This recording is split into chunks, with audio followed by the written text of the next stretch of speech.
জ্বালানির বাজারে আবারও ধাক্কা খেল সাধারণ মানুষ। অল্প কয়েকদিনের মধ্যেই তৃতীয়বারের মতো বাড়ল পেট্রোল ও ডিজেলের দাম। নতুন মূল্যবৃদ্ধির ফলে নিত্য প্রয়োজনীয় পণ্যের দাম আরো বাড়তে পারে বলে আশঙ্কা করা হচ্ছে।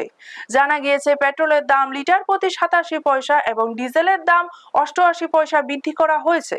বারবার জ্বালানির মূল্যবৃদ্ধিতে চাপে পড়েছেন সাধারণ মানুষ থেকে শুরু করে পরিবহন ব্যবসায়ীরাও। বিশেষজ্ঞদের মতে, জ্বালানির দাম বাড়লে তার প্রভাব সরাসরি পড়ে পরিবহন খরচের উপর। ফলে বাজারে নিত্য প্রয়োজনীয় সামগ্রীর দামও বাড়ার সম্ভাবনা থাকে। এদিকে অল্প সময়ের ব্যবধানে 3বার মূল্যবৃদ্ধিতে ক্ষোভ বাড়ছে সাধারণ মানুষের মধ্যে। ব্যুরো রিপোর্ট, নিউজ তৎকাল 24। পেট্রোল দাম বর্তমান রেট হচ্ছে মধ্যে হচ্ছে 102 টাকা 29 পয়সা, আর ডিজেল 90 টাকা 20 পয়সা।